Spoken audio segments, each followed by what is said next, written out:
Printers நேயர்களுக்கு வணக்கம். விருதுநகர் மாவட்டத்துல இவரை மீறி அதிமுக யாரும் தலை தூக்க கூடாது அப்படின்னு சொல்லிட்டு ஒற்றை மனிதனா அரசியல் செஞ்சுட்டு இருக்காரு ராஜேந்திர பாலாஜி. இவருக்கு கொடைச்சல் கொடுக்கிற விதமா ஆர்பி உதயகுமார் என்ன பண்ணிருக்காரு, அதிரடியான நடவடிக்கையில் இருக்கிறார். இத அதிமுக பாஜக கூட்டணியில ஒரு பெரும் குழப்பம் நீடிக்குது அப்படின்றது வெட்ட வெளிச்சம் வந்தாலும் அதிமுகக்குள்ளே சில குறுபிசங்கள் போயிட்டு இருக்கு, உட்கட்சி மோதல் போயிட்டு இருக்கு அப்படின்றது ஒவ்வொரு விஷயமா என்ன பண்ணிட்டு இருக்கு, வெளியே வந்துட்டே இருக்கு. இப்ப மருதனை எடுத்துட்டீங்கன்னா செல்லூர் ராஜு அவரு கொஞ்ச நாள் என்ன பண்ணாரு, அதிமுகல தலை தூக்க முடியாம, அதிமுகல வெளி நட முடியாம, அதிமுகல வெளிக்காட்ட முடியாம கொஞ்சம் பதுங்கியே இருந்தாரு. என்ன விஷயம் அப்படின்னு பாத்தீங்கன்னா, பயங்கரமா உட்கட்சி பூசல் அதிகமா இருந்தது. ஏன் கிட்டத்தட்ட பாத்தீங்கன்னா 200 கோடி கிட்ட அவருக்கு அப்புறம் ஒரு நெருக்கடியில இருந்தாரு. இது அதிமுகல யாருமே கண்டுக்கல அப்படின்னு ஒரு சூழ்நிலையினால அவர் என்ன பண்ணாரு, கொஞ்சம் சைலண்டாவே இருந்தாரு. அதுக்கப்புறம் நிறைய இடத்துல அதிமுக பாத்தீங்கன்னா குரூப்பிசம், அங்கங்க உட்கட்சி பூசல் என்ன பண்ணுது தொடர்ந்து நடைபெற்றது. இதே விருதுநகர்ல ராஜேந்திர பாலாஜி என்ன பண்ணாருன்னா, முன்னாள் அமைச்சர் மாப்பா பாண்டியராஜன் என்ன பண்ணாருன்னா, என்ன மீறி அரசியல் செஞ்சிட முடியுமா, நீங்க நான் தான் அப்படின்ற ரேஞ்சில் என்ன பண்ணார் ராஜேந்திர பாலாஜி ஒரு அதிகார தோனியில, ஒரு மிரட்டல் தோனியில என்ன பண்ணாரு, மாப்பை பாண்டியராஜனுக்கு ஒரு மிரட்டல் ஒண்ணு விடுத்தாரு. இது பாத்தீங்கன்னா மாப்பை பாண்டியராஜன் என்ன பண்ணாருன்னா, ஸ்ட்ரெயிட்டா எடப்பாடி பழனிசாமிக்கு கம்ப்ளைண்ட் பண்ணிட்டாரு. அண்ணா இது மாதிரி ராஜேந்திர பாலாஜி அவர்கள் ரொம்ப ஓவரா போயிட்டு இருக்கிறாரு, எல்லாத்துக்கும் இடம் கொடுக்கிறது நீங்க தான், அவரு சீனியர்னு மதிக்க மாட்டேங்கிறாரு, யாருமே மதிக்க மாட்டேங்கிறாரு, விருதுநகர் மாவட்டத்தை ஒட்டுமொத்தமா நீங்க எடுத்துட்டீங்கன்னா அவருடைய கண்ட்ரோல்ல தான் இருக்கு, ஆனா இதெல்லாம் சரியா இல்லைன்னு பாத்துக்கங்க, இது நம்மளுக்கே பெரிய ஆபத்தா முடியும், அதனால இப்ப நீங்க ராஜேந்திர பாலாஜி கூப்பிட்டு கண்டிங்க அப்படின்ற ரேஞ்சில தான் மாஃபா பாண்டியராஜன் என்ன பண்ணாரு, எடப்பாடி பழனிசாமி கம்ப்ளைண்ட் வச்சார். ஆனா எடப்பாடி பழனிசாமி ராஜேந்திர பாலாஜி கூப்பிட்டு சில கண்டிஷன்கள் கண்டிப்புகள் போட்ட மாதிரி தகவல் இருக்கு. ஆனா இதெல்லாம் பொருட்படுத்தாம ராஜேந்திர பாலாஜி என்ன பண்ணாரு, தொடர்ந்து சேட்டைகளை செஞ்சுட்டே இருந்தாரு. சோ இந்த ராஜேந்திர பாலாஜி 2011 எம்எல்ஏ ஆறாரு. எம்எல்ஏ ஆனதுக்கு அப்புறம் பாத்தீங்கன்னா அமைச்சர், அப்புறம் மாவட்ட செயலாளர், தொடர்ச்சியா என்ன பண்ணுச்சுன்னா வளர்ச்சி ராஜேந்திர பாலாஜிக்கு மேல் நோக்கி தான் போயிருந்தது. அதுக்கப்புறம் பாத்தீங்கன்னா அந்த உள்ளூர் மாவட்டத்தில் வைகை செல்வன், ஆர்பி உதயகுமார், அப்புறம் பாத்தீங்கன்னா மாஃபா பாண்டியராஜன், இது போல நிறைய சீனியர்கள் என்ன பண்ணாருன்னா ஓரங்கட்ட ஆரம்பிச்சு முதல் ஆளா என்ன பண்ணாரு, முந்தியடித்து வந்தாரு. சோ எல்லாரையும் ஓரங்கட்டி அடி ஸ்பீடுல என்ன பண்ணாரு ராஜேந்திர பாலாஜி, செம்ம வளர்ச்சி, அசுர வளர்ச்சி, உங்க வளர்ச்சி எங்க வளர்ச்சியில் அந்த மாதிரி ஒரு வளர்ச்சியில் என்ன பண்ணாரு ராஜேந்திர பாலாஜி வந்தாரு. ஆனா இருந்தாலும் இது பாத்தீங்கன்னா ஜெயலலிதா இறப்புக்கு அப்புறம் பாத்தீங்கன்னா இது இவருக்கு சரியா கை கொடுக்கல அப்படின்ற ஒரு ரேஞ்சில தான் பார்க்கப்படுது.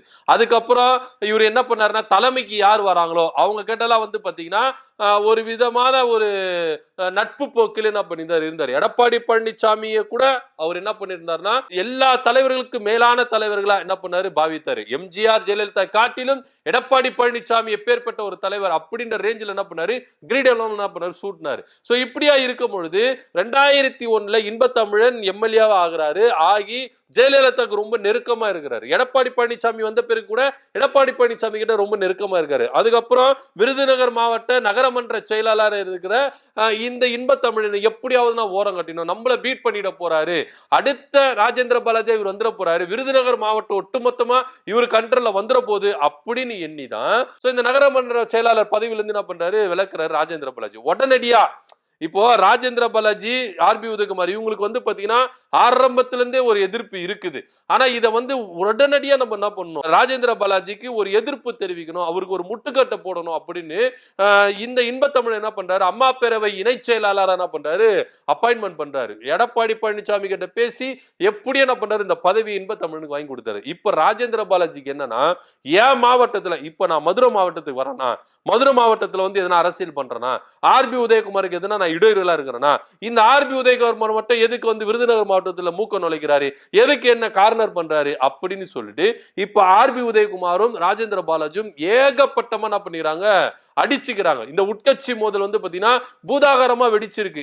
ஆர்பி உதயகுமாரே இவர் தூக்கி சாப்பிடுறாரா அப்படின்னு சொல்லிட்டு ஆர்பி உதயகுமார் ஆதரவாளர்களும், ஏன் ராஜேந்திர பாலாஜியே தூக்கி சாப்பிடுற அளவுக்கு ஆர்பி உதயகுமாருக்கு தைரியம் வந்துருச்சா அப்படின்னு சொல்லிட்டு ராஜேந்திர பாலாஜியோட ஆதரவாளர் என்ன பண்ணிக்கிறாங்க, அடிச்சுக்கிறாங்க. இப்ப இது பாத்தீங்கன்னா எடப்பாடி பழனிசாமிக்கு காதுக்கு போயிருக்கு. அட சும்மா இருங்கப்பா, இப்பதான் நான் ஒரு சுற்றுப்பயணத்தை மேற்கொண்டு மேக்கப் பண்ணிட்டு இருக்கேன், ஏற்கனவே பாத்தீங்கன்னா பாஜக அதிமுக கூட்டணி பிரச்சனை இருக்கு, இதுல வேற எதிர்கட்சிகள் வேற என் மேல ஏகப்பட்ட குற்றச்சாட்டுகள் வைக்கிறாங்க.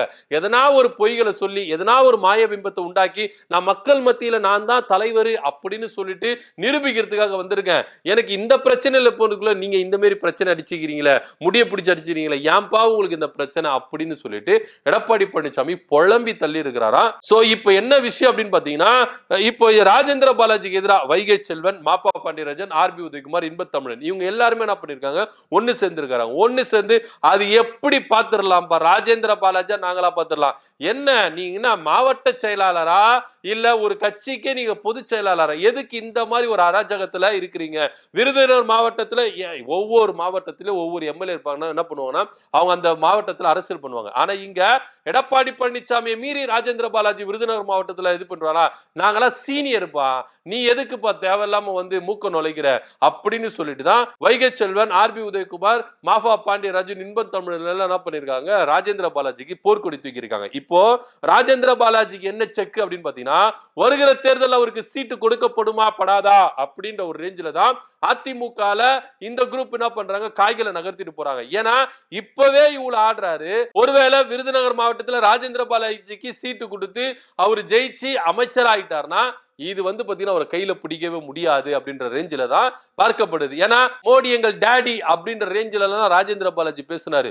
அமித்ஷா அவர்களே மோடி அவர்களுக்கு எந்த அளவுக்கு சொம்பு தூக்கணுமோ அந்த அளவுக்கு சொம்பு தூக்குனாரு. எடப்பாடி பழனிசாமி தூக்குந்து போகாதது பத்தாம பாஜகவுக்கு என்ன பண்ணாரு, ராஜேந்திர பாலாஜி தூக்குனாரு. இப்படிதான் ராஜேந்திர பாலாஜியுடைய வாழ்க்கை என்ன பண்ணிட்டு இருக்கு, நகர்ந்துட்டு இருக்கு. ஏன்னா ஏகப்பட்ட சிபிஐ வழக்கு, சிபிசிஐடி வழக்கு, லஞ்ச ஒழிப்புத்துறை வழக்கு, இந்த வழக்குல இருந்து தப்பிக்கணும்னா ஒண்ணு மோடியை வந்து என்ன பண்ண கெட்டியமா பிடிச்சுக்கணும், இன்னொன்னு கட்சி நம்மளுக்கு பாதுகாப்பா இருக்கணும்னு சொல்லிட்டு எடப்பாடி பழனிசாமி பிடிச்சுக்கணும்.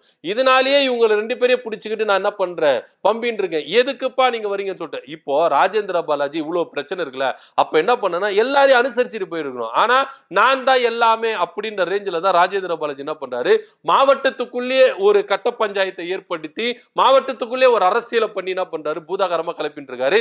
நிறைய பேரை பகச்சுக்கிட்டு வராரு அப்படின்றது தான் நிதர்சனமா உண்மையா இருக்கு. இப்ப ராஜேந்திர பாலாஜிக்கு செக் வச்சிருக்காங்க, அடுத்த தேர்தலில் இவருக்கு சீட்டு கொடுக்க கூடாது, இவருக்கு சீட்டு கொடுத்து ஜெயிச்சுட்டா இன்னும் அதிகமா என்ன பண்ணுவாரு, தலைக்கு மேல ஆடுவாரு, அதனால இவர் வந்து மட்டம் தட்டணும் அப்படின்ற ரேஞ்சில விருதுநகர் மாவட்டத்திலேயே ஒரு சில குரூப் என்ன பண்ணிருக்காங்களா, ராஜேந்திர பாலாஜிக்கு ஆப்போசிட்டாவே எழுப்பி இருக்காங்க. இப்ப வைகை செல்வன், மாப்பா பாண்டியராஜன், ஆர்பி உதயகுமார் எல்லாருமே வந்து என்ன பண்ணிருக்காங்க, குரூப்பா எழுப்பி இருக்காங்க. பாவங்க எடப்பாடி பழனிசாமி என்னதான் பாஜக கூட்டணியில வந்து பாத்தீங்கன்னா ஏகப்பட்ட எதிர்ப்புகள் இருந்தாலும் அதை சமாளிக்கிறதா, இல்ல கட்சிக்குள்ளேயே இப்படி குரூப் ஆரம்பிச்சு உட்கட்சி பூசல் போடுறாங்களே இதை ஆப் பண்றதா, இல்ல மக்கள் மத்தியில நான் மிக சிறிய தலைவர் எனக்கு ஓட்டு போட்டு ஜெயிக்க வைங்கன்னு சொல்லிட்டு மக்கள் கிட்ட கெஞ்சிருதா, என்ன பண்ணிப்பாரு அப்படின்னு தெரியல. ஆனா இவ்வளோ பிரச்சனையும் எப்படி சமாளிக்க போகிறார் எடப்பாடி பழனிசாமி அப்படின்றது தான் நிதர்சனம் உண்மை. என்னைனா ஒரு நாள் வினை விதைத்தவன் வினை அறுப்பான், திணை அறுத்தவன் திணை அறுப்பான். நீங்க செஞ்ச ஒரு வினை இன்னைக்கு உங்களை சுத்தி சுத்தி அடிக்குதுன்னா அதுக்கு எல்லாத்துக்கும் எடப்பாடி பழனிசாமி தான் காரணம் அப்படின்றது தான் நிதர்சனமான உண்மை. இப்ப ராஜேந்திர பாலாஜி, ஆர்பி உதயகுமார் வந்து பாத்தீங்கன்னா எதிரும் புதிரமா என்ன பண்ணிருக்காங்க, உட்கட்சி மோதல் வெடிச்சு சதுர இருக்கு. இதற்கு எடப்பாடி பழனிசாமி என்ன பண்ண போகிறார் அப்படின்றத பொறுத்து பார்க்கலாம். இதை பத்தியோட கருத்து என்ன அப்படின்றத கீழே கமெண்ட் பண்ணுங்க. நன்றி, வணக்கம்.